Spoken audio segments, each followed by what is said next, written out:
everyone, and welcome to a special Christmas edition of the Talk is Cheap show. I think we're up to episode 144. And before I start, I've got to say, it's great to be back. Those of you who know what's been going on with myself, there's been a 7-week hiatus. During that time, I took ill. I had some surgery. To cut a long story short, I picked up a couple of infections in hospital. Got to say, I was really rough for a while, but I've come through it. I'm here now. Thanks to everybody for all the best wishes, all the cards, all the messages, emails. Got a lot of love, man, and I'm really appreciative to everybody. So I just want to say that. Thanks very much. Also, I want to say very quickly as well, shout out to the surgeons, the doctors and nurses, all the NHS staff that looked after me so well. I'm very appreciative. Thank you so much. And you often hear people having a pop at Ty when he comes on and he makes this little statement about thanks for the NHS. But you know what? I co-sign that, man, because, hey, not that I should have had this happen to me to know, but hey, I've got to say that, yeah, they did a great job with me. It's great to be back, man. Great to be back. And I'm with my partner in chief. He needs no introduction. He's here, live and direct. Mr. Curtis Shaw of Curtis Shaw TV in the house. What are you saying? Listen, man, good to have you back. Good to have you back. Obviously, you've had a tough time. I spoke to you quite regular throughout it. And yeah, it's great to have you back, man. Oh, it's an honour. Honour Back and a better pleasure. than ever. Sizzler Kalanji, you know, can't keep a good man down. He's back. Yeah, man, it's great to be back. Yeah, It's very cathartic to be on shows like this. I've done a couple of shows Yeah, I saw that. during the week and I really enjoyed it. And the comment section was positive, so I'm hoping that Keep it that way. keep it that way for the show. But anyway, let's get cracking, bro. man. So, right, there's been a lot been going on in the world of football, as we all know. Yeah. And we know that the Premier League is about to start back again, which is great. But there's a small matter of the World Cup that's just ended, under a week ago. Curtis, let me start by saying that my overall thoughts was I spent a lot of time, first of all, watching the World Cup in hospital. There was nothing much else to do. So I watched it pretty much in its entirety. But I am going to say, and I'm saying this from the heart, that I've watched many World Cups. I don't want to give away my age, but listen, I can remember the grainy footage of the 66 World Cup. That's how old I am. I remember vividly 1970. That's kind of when I really fell in love with football. But I'm going to say, and I've watched all the World Cups since, but I would say that overall, that was probably the best World Cup that I've witnessed. I'm not saying it was the best football, but I think overall, the entertainment it provided, the spills, the thrills, all the stuff at the end with Messi and everything, to me, that was the best World Cup ever. Over to you. What was your thoughts? Listen, for all the politics and all the stuff they were talking about like before, I think it was a great World Cup. I'd say probably the most exciting World Cup I've seen. In terms of overall quality, I think I've maybe seen better World Cups. But I think the whole story, like you said, Messi, you know, one last dance and all the drama. And do you know what? The lack of trouble as well. You know, you look at a lot of World Cups and fans are fighting, getting in, you know, arrested. I think they said England fans, not one arrest.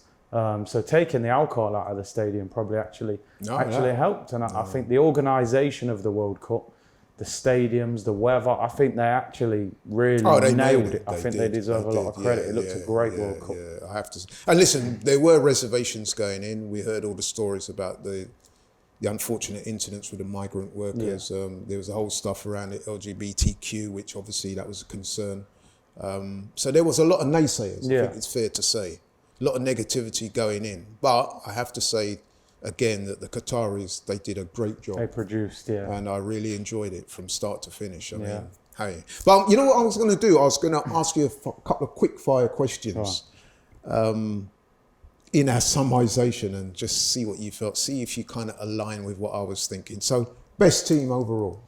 You got to give it to the winners, aren't you? Yeah. I think they were unbeaten for 3 years, and then to lose that first game to Saudi Arabia, it was like, are they going to flatter to deceive here? And then to turn it around and win it.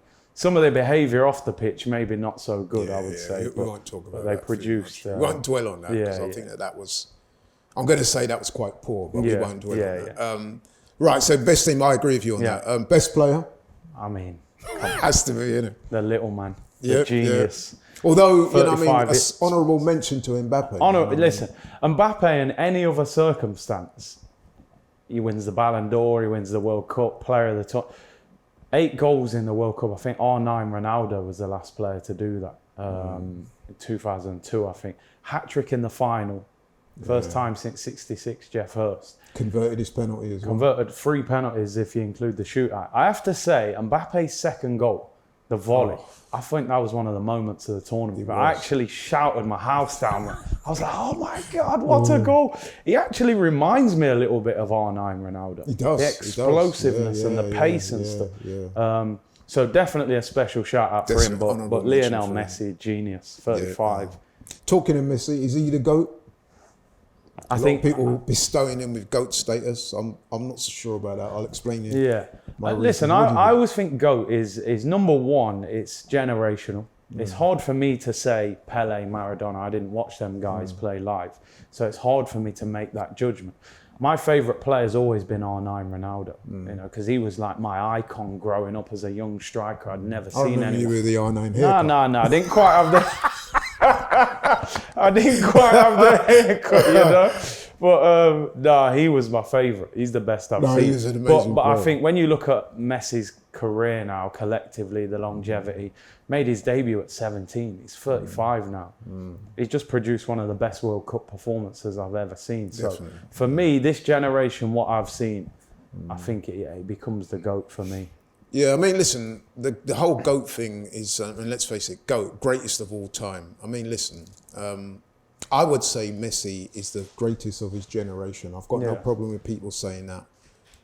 To say the greatest of all time is a bit of a stretch. You've got guys like Maradona and Pele that, you know what I mean, to me were equally as good. Pele won 3 World Cups, the first of which when he was 17, and he was in that Brazil team. That 1970 team is recognised as probably the best team ever, and he was a star of that.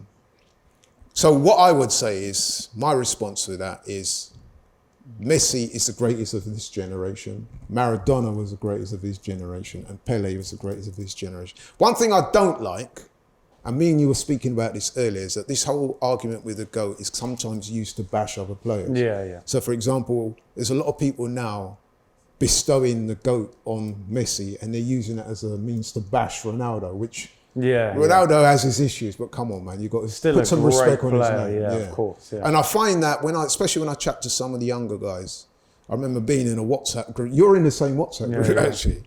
And the argument of the GOAT came up, and there were some young guys on there, and they were bashing Pele, saying things, but the goals he scored, man, was Farmers League. And I'm like, bro, come on.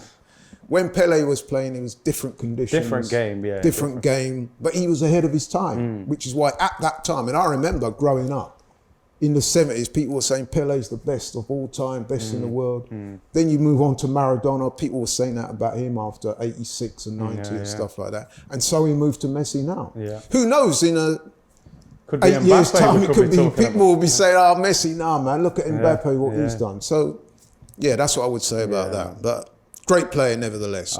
Your favourite team? Doesn't have to be the best team. I think, do you know what? I like that Morocco wave, man. I got to be honest, man. They really captured me with their performance, and Hakimi celebrating with his mum and all the play. I just thought they really, they lifted the World Cup, man. I thought it was brilliant getting to a semi-final. And first African team to get to the semi-finals, first Arab team. The fact that the World Cup was in a Muslim country, the support they had. And I've got a few Moroccan friends, and they were texting me and stuff. It was a really... And they had a good go against France. They were a good team. If they had a prolific striker, they might have beaten France. Yeah. I think they had a go more than England did, to be honest, against the French. So, they, for me, were the team of the tournament. So we agree on that. Talking of England, overall, what do you say about England's performance? They went out in the quarterfinals. I thought they performed creditably overall. What's your thoughts? I thought they were pretty... I thought they did what we expected of them. My thing with England and with Southgate is when he plays a team that you think might be better than England, he can't beat them. That's my problem with him. You look at every team that England beat, they were favourites to beat them. They played well against Senegal, they played well against Wales and Iran, but England should beat all 3 of them. I'm not being disrespectful with the players they've got. Do you think we should be beating France, though? They are the world champions. I think that French team and it's not that we lost to them, I think it's the way we lost. I'm looking at it, I'm going, Rashford, joint top scorer on the bench. You know, he never felt like when England equalised, then you think, right, we're in the ascendancy here, bring the changes on and go for it. He's just sitting there, and then Giroud scores, then he goes, oh, let's make substitutions. Yeah. You know, you look at Koundé, who played right back. He's a natural centre back. Argentina in the final played Di Maria against him. He ripped him apart, destroyed him. We played Foden against him, who's not really a natural out-and-out winger. When you got players like Rashford, Sterling, Grealish on the bench, I just think tactically Southgate is inept. I think he's hit his ceiling. Inept? Wow. I think he's hit his ceiling. I think when Hodgson and them was there, England were really going through a tough time. I think Southgate came in, lifted the spirit, got to a final, got to a semi-finals, hit a quarter-final. For me now, I think they should be looking for an elite manager, but they're going to give him 2 more years. I think England were okay, but I still think they could have beaten that French team if they'd have been a bit more ambitious. Okay, honest and forthright. I mean, I thought that we performed creditably. I do agree with you that I would like to have seen Southgate be a bit more proactive. I do also agree that at that top level, maybe he's not quite at the level of some of the other managers. So you look at Deschamps in the final. You saw the substitutions. Double change in the first half. Taking man off like Griezmann and Giroud, stalwarts of France, and yet they came off.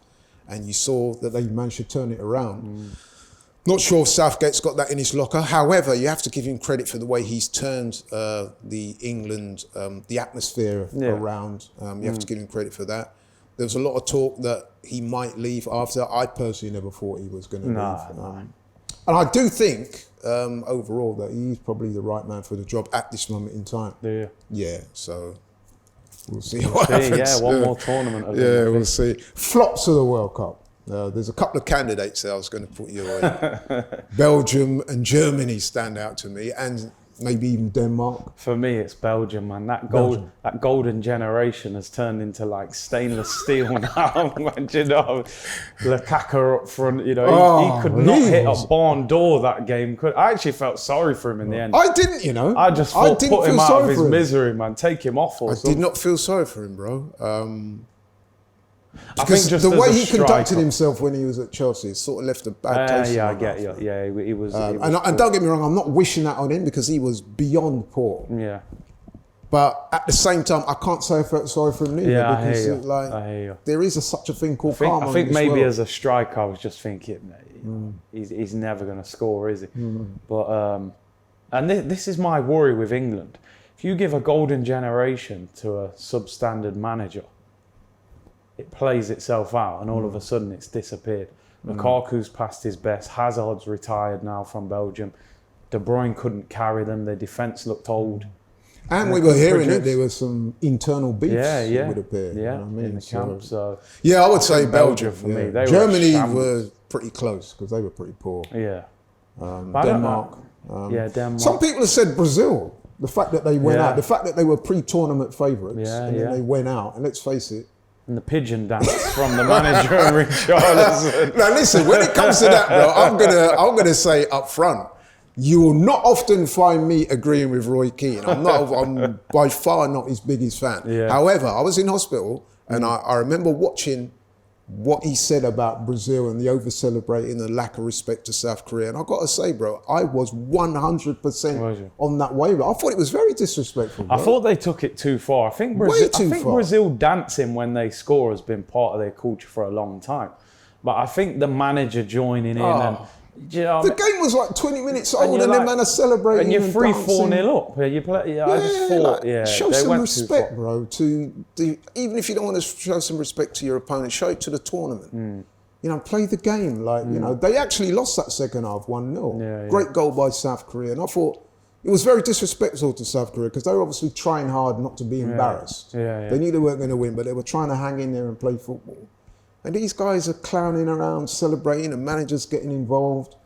I just thought it was poor, man. I thought the manager getting involved was the worst part of it. And listen, I've got no problem in teams celebrating their goals. I've been an advocate for Arsenal when people have been having a go at them for over-celebrating. So it's not like I'm a killjoy. I just thought they took it too far. And it was too early in the game for that level of celebration. And I'm going to be honest, when Brazil went out, I had zero sympathy for them. And even the way they went out on those penalties, man. I mean, why didn't Neymar take his penalty earlier? Why was this? He wanted the fifth to glory one, didn't he? Exactly. You know how it goes, So all those things just glory. contributed to them going out. And I was thinking, you know what? Fair enough. Even though you're potentially a great team, karma again. Brazil have been underwhelming for a while. Yeah. When you really look at it, I don't think they've won a World Cup now for 20 years. Yeah. And the way they're carrying on, they're not gonna. No. But anyway, so that's our little World Cup roundup. Yeah. Hopefully we haven't gone on too long, but you know, I felt that we did need to. Let us know who your GOAT is, by the way. Let us know your GOAT is, and let us Who's your know. GOAT? In fact, give us your responses to all those questions I asked, and including the flop of the tournament. Because I'd say Brazil are arguably up there. They're up there, yeah. When you think of the level of expectation for them to go out with a whimper like that, Yeah. I thought that was poor. Anyway, World Cup is now over, and it's back to domestic football. And I must admit, the World Cup being such a great World Cup, it did whet my appetite for the Premier League. Not that it needed wetting anyway, but I'm even more looking forward to the football now that the World Cup is over. It's back to domestic rivalries, and it doesn't get any better. Christmas, Boxing Day, big London derby, Arsenal versus West Ham. Yeah. Looking forward to this game immensely. It's going to be a great game. Your overall thoughts on the game before we get deep into it? Yeah, it's not an easy game, that's for sure. I think it's a game, all of a sudden you're like, Premier League football's back, the pressure's on. It's like you realise again, we're top of the league and we have to win. Because I kind of feel like every game, I feel like we have to win. Because you know how good Manchester City are. Feels like we have to win, but also I'm glad we're at home. I think that gives us the advantage.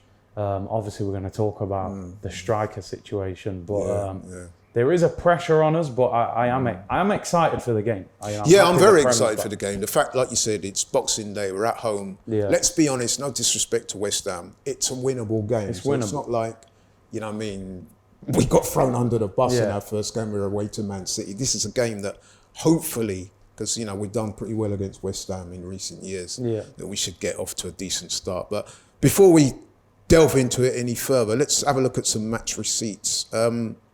So Arsenal, currently top of the league, 14 games, 37 points. We are 5 points clear of Man City, so we're in a good way. 12 wins, 1 loss to United and a draw against Southampton. Whereas West Ham, they're not doing so great at the moment, actually. They're currently 16th in the Premier League, 15 games, only 14 points. So when you've had more games than you've had points, you know, It's not you're not in going it, well, it's not good. Just 4 wins, 2 draws and 9 losses. When I was compiling these receipts, that actually took me back a little bit. I didn't know that. 9 losses. And of course, the corresponding games with West Ham recently have been good. We beat them 2-1 on the 1st of May away, and last year we beat them 2-0 at home. Yeah. So if you're looking at that, then obviously that's in our favour. Yeah. West Ham threats, danger mean, obviously Jared Bowen. Mikel Antonio always seems to play well against us. So even if he doesn't score, he's always a handful. Declan Rice. Maxwell Cornet has joined West Ham recently. He's a quality player. He's not hit his straps yet, and we hope that he doesn't on not Monday. this week either. But he's proven himself to be a very good player. Paqueta, a lot of West Ham fans like him. We were linked with him, yeah. Yeah, we were, And of course, there's we go into this game with some notable injury concerns. The obvious one being Jesus. Yeah. Just want to ask you, Yeah.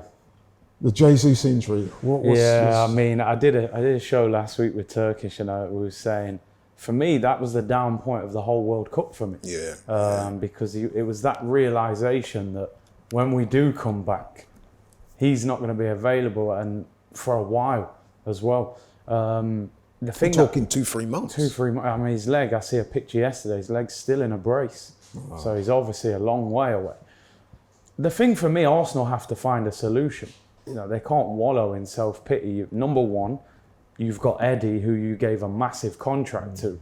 Whether he's the answer or not, we'll find out. Everyone's got their opinions on it. What's your opinion? Listen. What's your opinion? Listen, my opinion on Eddie, I've always said it. For me, I don't think he's the answer. But he's got an opportunity to prove he is the answer. I said for a long time, Granit Xhaka, get rid of him, not good enough. At the moment, he's been one of our best players and most people are happy to see him on the team sheet. So things can change very quickly. We're fickle as football fans. I can sit here now and say Eddie's not good enough. He can score a hat-trick against West Ham, score against Tottenham, Man United. I go, oh, this guy's a really good player. He's got an opportunity to change our opinions. And he's been given that contract. The manager obviously believes in him. But if he's not the answer, you've got to find a solution, whether that's Martinelli goes through the middle or whether that's you go into the market and buy somebody. Because when you're top of the league, you've got money to spend, you're playing well. You're an attractive proposition to players. You know, players are going to go, oh, they've got something good going off over there. Top of the league, they've got money, they're in London, Arteta's doing well, good young players. You can go into that market and get talent if you're ambitious enough and you spend the money. So it's up to the club for me to find the answer if we haven't already got the answer. Yeah, I see where you're going with that. With the Eddie situation, what I would say is this. Eddie's obviously a talented player. There's no doubt about that. Is he at the level of Jesus? No. But to be fair, and listen, this is not a knock on Jesus, but even before the injury, the goals have kind of dried up for him a little bit. 10 games, I think. Yeah, I mean, he does bring a lot to the table. However, I wouldn't describe Jesus as the most prolific striker. Yeah. I think the facts will bear that out. So listen, man, Eddie has an opportunity. We all saw the interview he gave last year. A few Arsenal fans gave him a bit of stick over it. I wasn't one of them. I was supportive. Basically, Eddie said last year in that interview that he gave that, listen, man, I need more starts. If I get the starts, I can score the goals. Well, listen, it's all set up for him. Now. You're going to get the starts now, do you know what? Let me give... One thing I will say about Eddie is, number one, when he started with what I would call the first team, he has actually done all right. If you look at the back end of last season, when he was the first team striker, he scored a few goals. Yeah, I remember the Chelsea got him the contract. And second of all, he has got that belief, and I like that as a striker. He always says, listen, if I start, I'll score. Now we're going to find out. I think over the next couple of months, we're going to see if Eddie is really... He's about that life. If you're about that life. So I hope he proves us all wrong. I want to see the phone call celebration. You know what I mean? But if he doesn't, there will be question marks of him, of the manager, and they may have to go into the market. I mean, let me ask you a question, because this is something that myself and Robbie talked about, and Turkish as well, when we did the lives. Yeah. So there's 14 games gone. Jesus is out. We're expecting Eddie to get a decent run in the side. Yeah. Notwithstanding that we might bring in a striker, but it would appear that he's going to get a decent run. What would you say would be his minimum requirement in terms of goals between now and the end of the season? Yeah, I think we were saying this, probably 10. 10 goals. League goals. That's what me and Robbie You know what I mean? Yeah, I think the target should be 10. 10 league goals. Because you're half a season. I mean, we're not even halfway through. We're not, 14, we're not even at 19 games. So he's got more than half a season. I think most top strikers would aim for 20. So if you got more than half, we need 10 goals out of it. And do you think he can get that? He can, but will he? Is the sort of... My problem with Eddie, it's more like in the bigger games. If you're going to Anfield, can he deal with Van Dijk? Can you deal with Diaz at Man City? It's like at home against a half-decent team where we're dominating and creating, I think Eddie can get you a goal. And it's how prolific is he? You know, I know the Juventus game the other day was a friendly, but you know, chance fell to him, missed it, and it's like in the Prem, you've got to score that. You can't miss that. No. So it's an interesting time. I think Arsenal relying on him solely as the striker is a very big risk. It is. Even if he's doing well, 65 minutes into a game, he might be tired. You've got to take him off. We don't actually have another striker unless you're moving Martinelli central, but then who do you play on the left? So they have to go into that market. They have to sign somebody in January and somebody that can have an instant impact. You know, that's why with Mudryk, I like the look of him. He looks exciting. But I'm like, can he come to the Prem straight away and just hit the ground running? You know, is he going to take 6-7 months? You look at Fabio Vieira, very highly rated, hasn't really adapted yet. No. And I always think January signings have to be from day one. You give us something. We can't wait 6 months because by then that title hope's disappeared. You know, and we've got City breathing down our necks. City and we play Tottenham and Man United in January back to back. We've got Newcastle who are flying. So That Newcastle game is going to be a massive game on the 3rd of January. That is a massive game. It's a big game. They're flying, so... So Eddie, listen, man, the stage is set, Eddie. Yeah. It's for you to grab it. And I really hope he does. I'm backing him. There's a few naysayers out there that said he won't be good enough. But listen, man, he always wanted the opportunity. Yeah. And in life, sometimes you get those opportunities. What's happened to Gabriel Jesus is very unfortunate. But as you get that, you also get an opportunity. And this is Eddie's, and I sincerely hope he takes it. Yeah.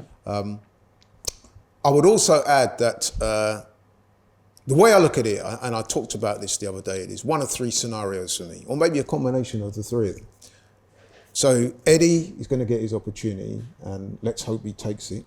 Secondly, Arsenal go out in January and they spend and they are able to identify and find the player or players that can go and get the job done. Yeah. But that's going to be very difficult because let's face it, Arsenal in the same market for players as everybody. And when I say everybody else here, I'm not just talking about Premier League teams, across Europe. You know what I mean? Let's not just think it's Premier League team. Across Europe, they're all in the market for the same players, let's be honest. And then thirdly, which I think is probably the more feasible option, is that the goals get shared around the team. Yeah.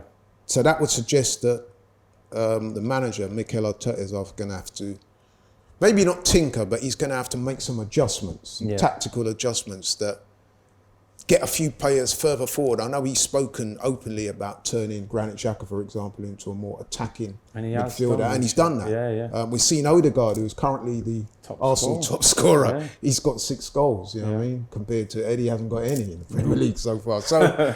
You know what I mean? To me, it's going to be a combination of those factors. Maybe even the third option that I gave is going to be the more feasible one. What do you think about that? No, I agree. And like you said, I think it's a combination of all three of them. I think he will share the goals around because, like you said, with Jesus, he wasn't really scoring that many anyway. But the team have benefited from what he's offered us. So I do think they can find solutions in the market. I think it's a difficult market, but I think you look at the Premier League just as an example. There are teams there that aren't going to need a striker. Man City don't need a striker. Liverpool don't need one. Tottenham don't need one. Maybe Man United need one as well because Ronaldo's gone. But we're top of the league. So I think players would want to come to Arsenal right now. And the striker is out, so you are going to go into the team if you were to come. Or maybe they sign a winger like a Mudryk or somebody like that. And then he can play across the front three. So... But for the short term, it's going to be Eddie because the window doesn't open till January. That's right. And I was saying on the Eddie situation, and I really hope this doesn't happen, I'm appealing to the fans to be patient. So if he doesn't bag a hat-trick against West Ham or whatever, I don't want everybody to start going after the guy and stuff like that. Listen, so far the fans, in particular this season, have been really good. Yeah. The atmosphere at the ground's been excellent. Fans have been very supportive. The vibe has been great. I want them to keep that positivity going. Yeah. I don't want Eddie to become the scapegoat if we don't, you know what I mean, go on. The thing is, he's been put in that situation. It's a pressurised environment. And it is pressure. So it is kind of sink or swim for him, isn't it? So we'll see. We'll see. Similarly, there's a lot of pressure on Mikel Arteta now, isn't it? It's a different pressure. It's a different pressure. Chasing the pack and leading the pack is different. Yeah. Because we were hunting, now we're the hunted. And I think because we've had this World Cup, we've all been like, oh, I can't wait to get back to Arsenal, we're top of the league. And if you suddenly start, we've only lost one game in the league this season. We don't really know what losing feels like this season. So it's about staying away from that. If we can hit the ground running, beat West Ham, I think then we build that momentum up again. It's going to be interesting how the World Cup affects teams. It is, yeah. Because some players, you look at it, I saw yesterday that Van Dijk hasn't come back yet, and a lot of people were criticising him because players who've been knocked out at the same stage have returned, and he hasn't because he missed a penalty. He was the captain. It's obviously had a real big effect on him in a bad way. So you wonder how how these players are going to come back and feel. Good point. You know, I would Excellent imagine point. that Martinelli's chomping at the bit to stop, Yeah. because he should have got more game time for Brazil, I felt. So I think he'll be desperate to play. He gets a lot of plus points in my book because he wasn't like some of the others. He didn't dye his hair blonde. He did. I noticed that he wasn't one of the ones jigging and dancing about like some of the others were. Yeah, he stayed out of that with Charleston crew, didn't he? But you're right about that. Like some of the answers, Saliba, you would imagine he can't wait to get back. Only played 20 minutes. Yeah, against Tunisia, and they lost that game. Yeah. So I would imagine those guys. Saka. Yeah. He had a very good tournament. He did. I thought he was one of England's best players. He was. Without Odegaard didn't go, so he's fresh. We got a lot of... Ramsdale didn't play, Ben White didn't play, so we should be all right. Gabriel didn't go as well, so... Yeah. But it's going to be interesting. It's going to be very but interesting. I just think, I've looked... When you look back over January's gone by, I felt that Arsenal have missed a lot of opportunities in January in the past. Sometimes I think because they've been trying to get rid of players and clear the wage bill, where I think this year they don't really have to do that. We've got rid of Aubameyangs and Ozils and a lot of fringe players in the past in January. I think this time they can concentrate on buying players. Go and get the right players. Sometimes you've got to overspend. You know, you might have to pay 10 million more for somebody because of the effect they can have. So they have to show ambition in this window. And it's going to be interesting to see how they deal with the weight of expectation. Yeah. Because now that they're top, I mean, some fans are just going to expect that. Win every game. Win every game and win the league. I mean, it's interesting because I came across a stat in preparation for this show that piqued my interest. You may have come across this as well. It's out there. So I think they were saying that teams that have topped the table at Christmas do normally go on to win the title. Yeah. And in the last 11 seasons, 8 out of 11 I've won it. have actually gone on to win. And I think the exception to the rule, almost the other 3 was Man City overturning Liverpool. Yeah. So all the other times, including when Leicester won, they went on to win the title. So a lot of people are going to be looking at that and saying, listen, man, you're 5 points clear at Christmas. You should maybe go and You win. should go on Do you know and win what? it. I think this Gabriel Jesus injury has taken a lot of that kind of pressure and expectation. Me, myself... Oh, so you see, so you're looking at it in a way that's a little bit of a positive, you're saying? Well, I think, me personally, I was riding that wave. I was like, listen, man, we got to go for this Man City team. If we fall short, we fall short, but go for the neck. You know what I mean? Like, they might be focusing on the Champions League. Beer smoke. Yeah, beer smoke for City. Seeing Jesus get injured, I'm like, you know what? If we come second or third and have a go at it, I think that's still a very positive season.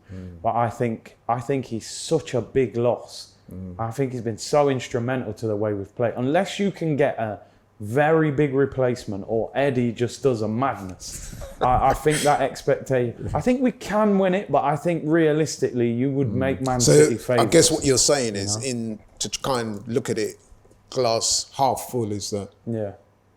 Okay, what's happened to Eddie is pretty terrible. However, it kind of lessens the expectation. I think so. In a way that might benefit Arsenal. And Arteta. And Arteta because as well. I think Arteta go, right, people aren't really expecting me to win the title from this position with Jesus out for 3 months. You know what? That's an excellent... But hopefully we can just sneak under the radar. In there, man. And I was looking at the fixtures, right? The end of January, Man City have got a tough run. They play Chelsea twice in the same week. They got them in the league and the FA Cup. They got Tottenham and Man United. So I'm what also goes in our favour, bro? I was thinking about this the other day, and I do think it will be a factor. As I think that City will be, if not consumed, but let's be honest, their holy grail is the Champions League. Yeah. And Pep needs to deliver that. In fact, in recent days, he's actually gone on record as saying that he needs to deliver. Yeah. So it could be that with their focus on that will allow us, as long as we can, we need to do our bit as well. Yeah. But that could ultimately help us. I hope so. Even like the fact they're still in the Carabao Cup. Obviously, they won yesterday. They've got another game. They'll probably get to the final of that. We're out of that. So there'll be midweeks where we're not playing. So... yeah, you're kind of hoping that Pep's got one eye on that Champions League and we can just wriggle our way through. And you never know. You never know. But this is what I'm saying. I always think build from a position of power. Arsenal have often been in the market scrambling. And that's why I think we've ended up with substandard players, no disrespect. Yeah. We've had some crazy January signings in the past, elements of desperation about them, where I think when you're top, you know, you're back in Harrods, you're in Selfridges again, you're not in TK Maxx. You can go and buy top quality players. I mean, we were saying off here that I personally think we should sign Memphis Depay. I really do. Yeah. There's a few, isn't there? I mean, There's a few. we've been linked with Mudryk, and we spoke about him earlier. Yeah. Very good player, it would appear. However, he's not quite striker in that sense, No. is he? He's more coming off the Looks wings. very exciting to me, and if we sign him, I'll shamelessly pretend that I've been a big fan of him for years. But at the same time, I just have that concern that can he come to the Prem and just hit the ground running, you know? And he plays left wing where Martinelli plays, so that's right. who do you move central? I'm not sure. Yeah. Depay we spoke about, I'm with you, I'll take him. him. I think he's a better player now than he was in the Premier League before. Yeah. I think he's matured, both on and off the pitch. He looks a good player. He would definitely enhance the team. I'll take João Felix have been linked with him. I'll take him. I think the problem with that now, that there was talk of a loan, but I think Atletico is saying pay all the money for him. And they want like 80 odd million. I just don't see Arsenal dropping that in January. Ferran Torres? Yeah, but he's a decent player. He did all right at City. He's a winger again. Yeah, I'm not sure if I'm not I'm not sure if I'm excited. wholly sold on that. Not overly, no. That sounds like one of those where It can't just get looks no a one. comfy signing. He was Yeah, at City, yeah, you know him. yeah. He's all right. Cody Gakpo, Not bad. we've been linked with I him. have to admit, he's one of these players, like, even during the World Cup, like, he'll score and I think, you haven't really played that well, but you score. I don't know if that's a quality or... I don't know. I think he probably goes to United. I think Ten Hag and all that. Yeah, the seems Dutch very link. seems very intertwined. That one. He's all right. I would take Depay over him. I just think Depay plays quite similar to Jesus. He's 28. He had a good World Cup. Barca are willing to let him go for cheap. I think he'd have a point to prove because the first Premier League time didn't work. And, you know, his rap career in London could go sky high. Well, that was one of the problems when he was here before. To me, you always seemed a bit distracted. Yeah, he's living that high life, man. Yeah, you know what I mean? Hopefully he's matured. There's too much swag and not enough of it on the pitch. Yeah. But I do get the impression from what I'm seeing from him is that he's matured. Yeah. Vice on and off the captain pitch. for Holland. Yeah. And he seems to have embraced that well. Yeah, yeah. But anyway, listen, I don't want to get too distracted from that. Yeah. We want to get back to the point in hand. We've got West Ham on Boxing Day. It is a very important game. Yeah. I just want to ask you, how do you think Mikel Arteta will approach this game? He's going to have to play on the front foot because I think 60,000 fans in the Emirates, first game back after the World Cup, competitive game, not them friendlies.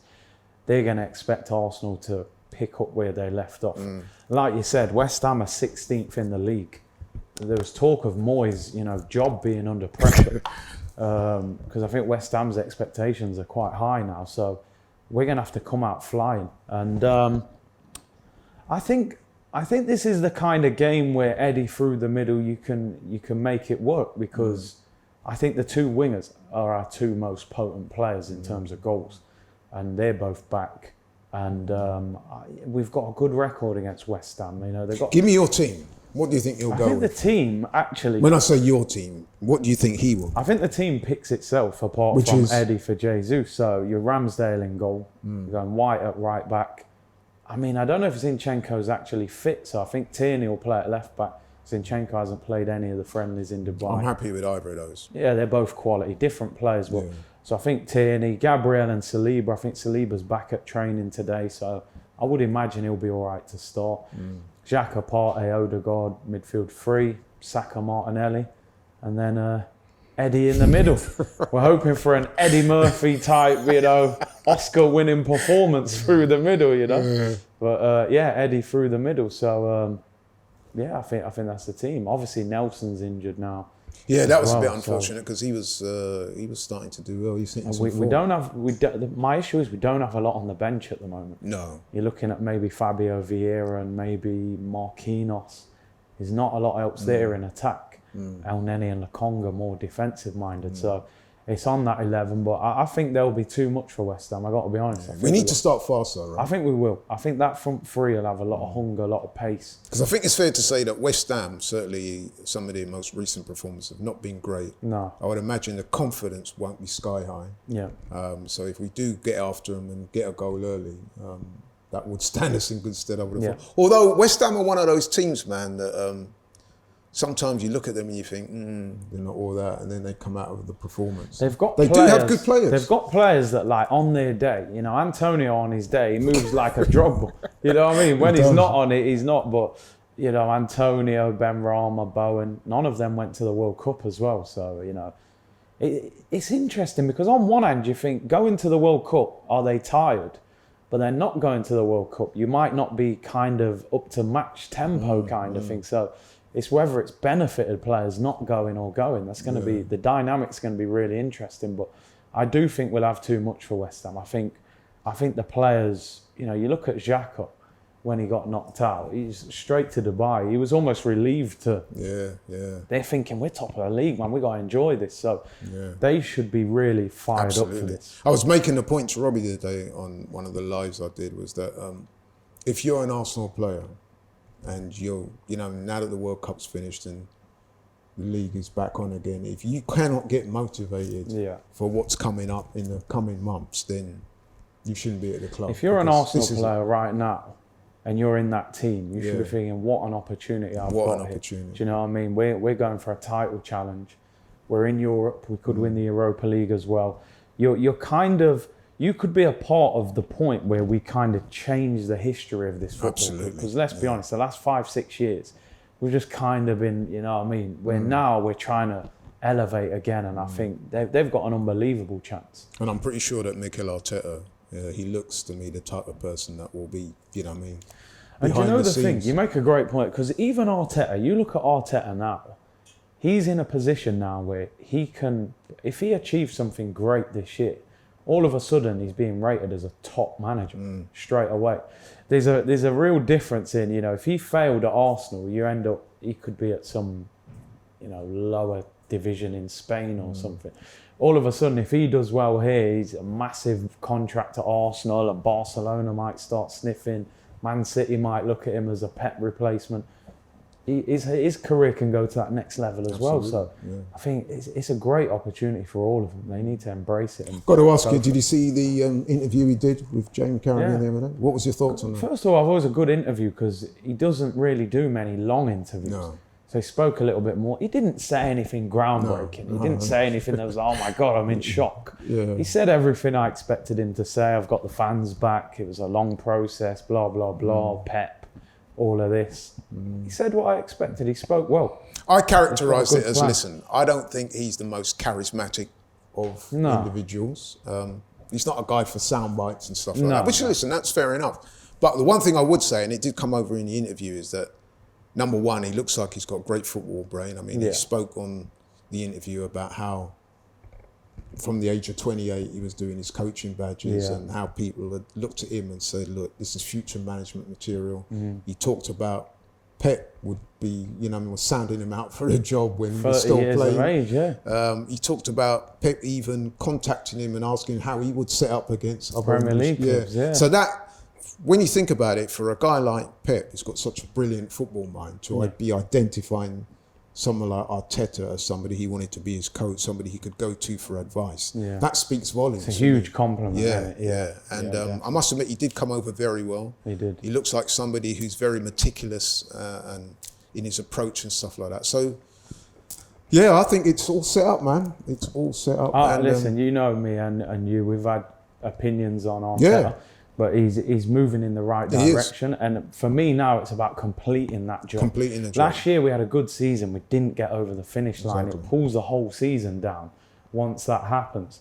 So this season, it's about, you know, minimum Champions League football. That is the building block.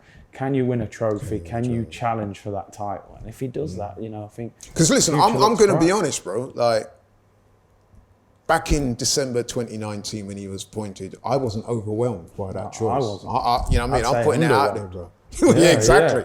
I mean, I remember I said it many times, but in the lead up to him getting that job, we did a show before he was appointed, and I think there was 5 or 6 managers that was in the running. There was Mourinho, there was a few guys. And we did a poll, didn't we, on this show? And Arteta actually came bottom. So it wasn't just me and you, guys, you know what I mean? A lot of the fans were having him. And it's interesting now that he's done so well. A lot of people are coming out, I always knew. No, you didn't. Most of you didn't. Shout out to Jordan Jarrett O'Brien, though. He was capping. He was one of those. Early. He was capping for from Arteta from the get-go. But most people said it was what we were saying. Risk, It was a big risk. Yeah. He didn't have any managerial experience at that time. Yes, he's number 2 to Pep, but we all know that being number 2 doesn't always mean. Listen, I was chatting the other day. Kolo Toure, former great player for Arsenal. He's been number 2. Brendan Rodgers. He's now been appointed Wigan manager. He lost his first game. Okay, I know it's only his first game, but management's not easy. It's different. You know what I mean? So I wasn't wholly convinced. And even over that journey in the 3 years, there've been times when scratch my head at some of his decisions, some of the decisions he's taken on the pitch and off the pitch. But I've got to give him his credit. At the moment, he's done really well. Yeah. So he deserves his flowers up until this point. It remains to be seen how we'll get on for the rest of the season. But anyway, enough of that. I'm going to bring it back round because we've got to close up soon. I'm after your prediction for the game. And as we always say on this show, I don't just want your prediction. Say, Arsenal are going to win. Why? And who do you think is going to be the major players? I'm going to go for a 3-1 win. 3-1? Yeah, I think there'll be goals, Boxing Day, first game back. I think our wingers will damage their fullbacks. Cresswell at left back. I think Saka have way too much for him. Right back, Kufa. I just think Martinelli for me is just an electric player. And I think because of... He kind of personifies this team, doesn't he? He does. With that hunger There seemed to be energy. a frustration about him at the World Cup. Apparently, I think they said he didn't even fly back with the team. He flew separately. It was almost as if, listen, man, I'm going back to Arsenal. You ain't even treating me right. I think those two will damage West Ham. We've got a full strength midfield and defence pretty much in keeper. I think Eddie can be lively, cause problems. I'm going for a 3-1 win. Yeah, I'm tempted to go 3-0, but I'm kind of, because it's the first game back. Go for it, man. 3-0, go. All right, we'll give him a 3-0 hiding then. Why not? If Saliba's back, Saliba's probably frustrated as well because he hasn't really played much at the World Cup. So I think we're just going to have too much energy for him. I agree. I think agree. I don't want this to come across as patronising, but the way I'm looking at this game is it's almost like it's the first game of the season. Yeah, it is. It's a restart. And there's so much energy and goodwill and vibe right now with Arsenal that I just can't see them slipping up. No, I'm going to stay 3-1. Yeah, I'm going to say 3-1. You think West Ham will get one? Yeah, I think they might nick one because I think their front three will be very fired up because none of them went to the World Cup. I'll go for 3-1. I'm going by Arsenal by 2 clear goals. So it could be a 3-1, it could be a 2-0, it could be 4-2. I don't know, but I do think that we will have too much for them. I think the energy and vibe and the momentum is with us. West Ham have not been playing that well recently. I've been speaking to a few West Ham fans. Nicky, shout out to him from West Ham fans. He's not been happy. And listen, I know it's a big game and they're going to be looking at it as well. It's the start of the season as well, aren't they? It's a new start for them. But I still think the fact that we're at home, first game back, like you said, all those guys will have the energy coursing through their veins. I can't see us slipping up. No. So I'm going for 2 clear goals. So there you have it, guys. We think it's going to be a successful return. But hey, man, listen, got to round things up. Thoroughly enjoyed having you on the show again, bro. Back, bro. Listen, man, it's great to be back. I'm feeling a lot healthier than I was. I'm raring to go. I can't wait for Christmas to come. I can't wait for Boxing Day. I was chatting to Robbie the other day. I'm saying that 8 o'clock kickoff, man. I'm feeling that, man. I much prefer that to the early one. Yeah. So I'm looking everyone forward else to it. playing, then we're like the headline game of the evening, on top of the league. Absolutely. So I'm looking for it to be a very successful weekend. But listen, thank you very much. Thanks for Curtis for coming on. Thanks to you guys for tuning in. Really appreciate it. Like I said at the top of the show, thanks for all of you guys who reached out to me, sent me best wishes and all the rest of it. I'm truly humbled. And listen, have a great Christmas, man. Yeah, Merry Christmas. Don't overdo it, but have a great Christmas, and we look forward to seeing you in the new year. Thank you very much. We're out. Shop for AFTV merch at shop.aftv.co.uk. Subscribe to us on YouTube. Follow us on Instagram, Facebook, Twitter, TikTok, Snapchat, and Twitch. We've got content for every platform, so check it out.